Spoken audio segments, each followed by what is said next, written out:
থাকা হারাম হয়। আল্লাহর নবী বলেন ইন্নাল্লাহা তাইয়্যিব, আল্লাহ পবিত্র, লা ইউকবালু ইল্লা তাইয়্যিব, পবিত্র ব্যতীত কোনো ইবাদত আল্লাহ কবুল করে না। বলছিলাম ইবাদত কবুলের তিনটা শর্ত। এক নাম্বার, আল্লাহর সন্তুষ্টির জন্য ইবাদত করা। আল্লাহর সন্তুষ্টির জন্য যদি ইবাদত করা না হয় তাহলে সেটা হবে রিয়া। যদি আপনি 2 টাকা দান করেন আর যদি মনে মনে চিন্তা থাকে মানুষ বলবে অমুকের পুত্র অমুক মসজিদে কম বেশি সবসময় দান করে, আপনার দান এই জমিনেই শেষ, আপনার দান এই জমিনেই শেষ, আপনার এই সদাকা এই জমিনেই শেষ। এজন্যে যে কোনো ইবাদত হইতে হবে আল্লাহর খুশির জন্যে। 1 নম্বর, ইবাদত কবুলের 3টা শর্ত। 1 নম্বর, আল্লাহর সন্তুষ্টির জন্য ইবাদত করা। 2 নম্বর, হালাল রুজিক ভক্ষণ করে, হালাল রিজিক ভক্ষণ করে ইবাদত করা। 3 নম্বর, রাসূলের তরিকায় ইবাদত করা, কোনো পীরের তরিকায় না, কোনো নেতার তরিকায় না, কোনো খানকার তরিকায় না, কোনো মাজারের তরিকায় না, কোনো ইমামের তরিকায় না, একমাত্র মুহাম্মাদুর রাসূলুল্লাহ সাল্লাল্লাহু আলাইহি ওয়াসাল্লামের তরিকায়। তাহলে আমরা বুঝলাম ইবাদত কবুলের 3টা শর্ত। নাম্বার 1, আল্লাহর সন্তুষ্টির জন্য। নাম্বার 2, হালাল রুজি খাইয়া, হালাল রুজি ভক্ষণ করে। নাম্বার 3, রসুলের তরিকায়। তাহলে আমরা আজকে যে বিষয়ে কথা বলবো হালাল রুজি। বলছিলাম 2339 নম্বর হাদিস,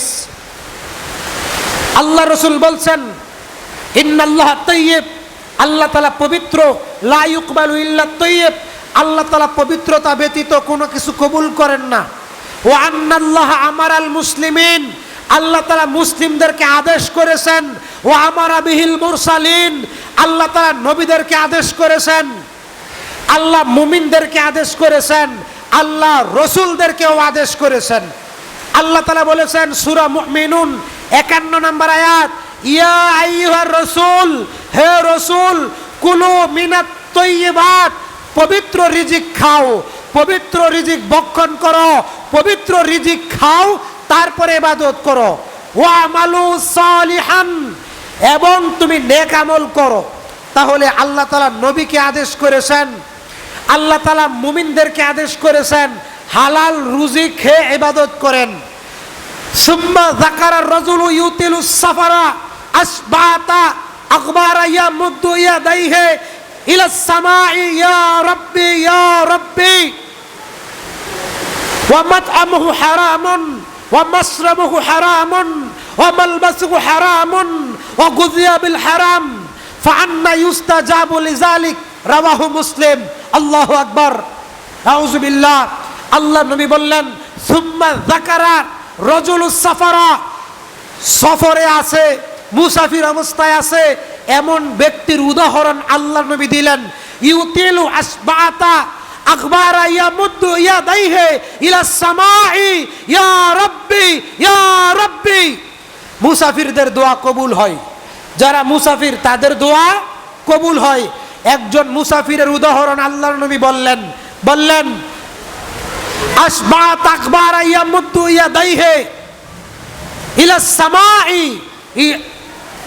ইয়া রাব্বি ইয়া রাব্বি, 2 হাত আকাশের দিকে উঁচু করে আল্লাহর দিকে তাকিয়ে বললেন, আসমানের দিকে তাকিয়ে আল্লাহকে ডেকে বললেন আকবারা ইয়ামুদ্দু ইয়াদাইহি ইলাস সামাই, আকাশের দিকে তাকিয়ে 2 হাত উপরে উঠিয়ে বললেন ইয়া রাব্বি ইয়া রাব্বি, হে আমার প্রতিপালক, আমি বিপদে আছি, আমি মুসাফির অবস্থায় আছি, আমার দোয়া আপনি কবুল করেন। আল্লাহর নবী বলেন ওয়া মাতআমুহু হারামুন, ওই মুসাফিরের খাদ্য হারাম, ওয়া মাশরাবুহু হারামুন, তার পানীয় হারাম, ওয়া মালবাসুহু হারামুন, তার উপার্জন হারাম, তার লেবাস হারাম, তার পোশাক পরিচ্ছদ হারাম কাপড়ের তৈরি, ও গুজিয়া বিল হারাম, তার রক্ত হারাম, তার শরীরের গোশত হারাম। ফাআন্না ইউস্তাজাবু লিযালিক, আল্লাহর নবী বলেন এমন অবস্থায় তার দোয়া কিভাবে কবুল হতে পারে? একজন ব্যক্তি মুসাফির, তার দোয়া কবুল হবেই হবে, কিন্তু দোয়া কবুল হচ্ছে না, দোয়া করতেছে, দোয়া কবুল হচ্ছে না। কেন হচ্ছে না? তার খাবার হারাম, তার রক্ত হারাম, তার পোশাক হারাম, তার উপার্জন হারাম। ফাআন্না ইউস্তাজাবু লিযালিক, তার দোয়া কিভাবে কবুল হয়? 2059 নম্বর হাদিস বুখারী শরীফের। রাসূল সাল্লাল্লাহু আলাইহি সাল্লাম বলছেন, ইয়াতি আলান নাসে জামানুন লা ইউবালিল মারউ মা কাযা মিনহু আম মিনাল হালাল আম মিনাল হারাম। এমন একটা সময় আসবে, এমন একটা জামানা আসবে, মানুষ নামাজ পড়বে, মানুষ রোজা রাখবে, মসজিদ ভর্তি হয়ে যাবে মুসল্লি, তবে তাদের উপার্জন থাকবে হারাম। ইয়াতি আলান নাসে জামানুন, কিয়ামতের আগে এমন একটা সময় আসবে, লা ইউবালিল মারউ মা আখাযা মিনহু আম মিনাল হালাল আম মিনাল হারাম। সে নামাজ পড়বে, তার পোশাক থাকবে চকচকে, তার পোশাক থাকবে আয়রন করা, তার পোশাক থাকবে সুন্দর, তার লুঙ্গি থাকবে নতুন। জিজ্ঞেস করলে বলবে, ভাই আপনি 5 ওয়াক্ত নামাজ জামাতে পড়েন, কোনো কাজ করতেও দেখি না, সংসার চলে কিভাবে? তখন বলবে, ভাই আল্লাহ চালায়, আসলে সুদের টাকা লাগায়। আসলে কি করে? সুদের টাকা লাগায়।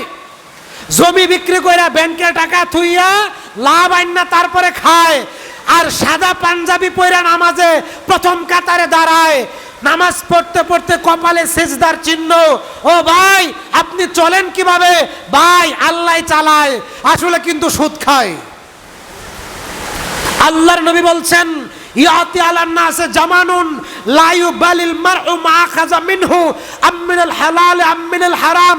এমন একটা সময় আসবে, আমার উম্মত যেটা উপার্জন করবে, আমার উম্মত যেটা উপার্জন করবে, উপার্জিত সম্পদ হালাল কিনা, উপার্জিত সম্পদ, উপার্জিত টাকা হালাল কিনা হারাম কিনা তা যাচাই করবে না। আগে আমারে দেও, আগে আমারে দেও, আগে আমার ব্যাংক ব্যালেন্স পাকা পোক্তা মজবুত করি। এটা কিয়ামতের আগে আসবে। সহিহ বুখারীর 52 নম্বর হাদিস, জাবের রাদিয়াল্লাহু তাআলা আনহু বলেন, রাসূল সাল্লাল্লাহু আলাইহি সাল্লাম বলছেন, আল হালালু বাইয়িনুন ওয়াল হারামু বাইয়িনুন ওয়া মা বাইনাহুমা মুতাশাবিহা। যেটা হালাল সেটাও সুস্পষ্ট, যেটা হারাম সেটাও সুস্পষ্ট। ওয়া বাইনাহুমা মুতাশাবিহা, হালাল এবং হারামের মধ্যে যেটা সন্দেহজনক বস্তু সেটা সন্দেহজনক বস্তু। কেউ যদি সন্দেহজনক বস্তু থেকে, সন্দেহজনক উপার্জন থেকে বেঁচে থাকে, সে তার ঈমানকে, সে তার ইসলামকে মজবুত রাখলো। সুবহানাল্লাহ। আর যে ব্যক্তি সন্দেহজনক উপার্জনে লিপ্ত হলো, যেমন আমরা দেখি, আমরা জানি ভালো সুর আছে, নামে হাফেজ নামে পরিচিত, আবার ইমামতিও করে, খতিবিও করে, কিন্তু আবার বিভিন্ন প্রকার ইন্স্যুরেন্সের সাথেও জড়িত।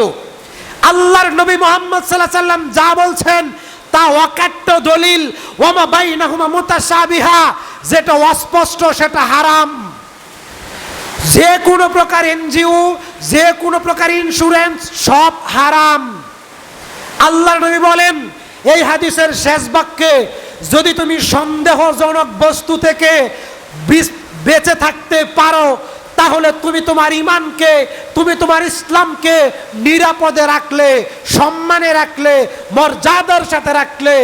আর যদি সন্দেহজনক বস্তু, সন্দেহজনক টাকা উপার্জন করো, তাহলে তুমি ইসলামকে, তুমি তোমার ঈমানকে সন্দেহের মধ্যে ফেলে দিলে। আল্লাহ রাসূল বলেন, ইন্না ফিল জাসাদে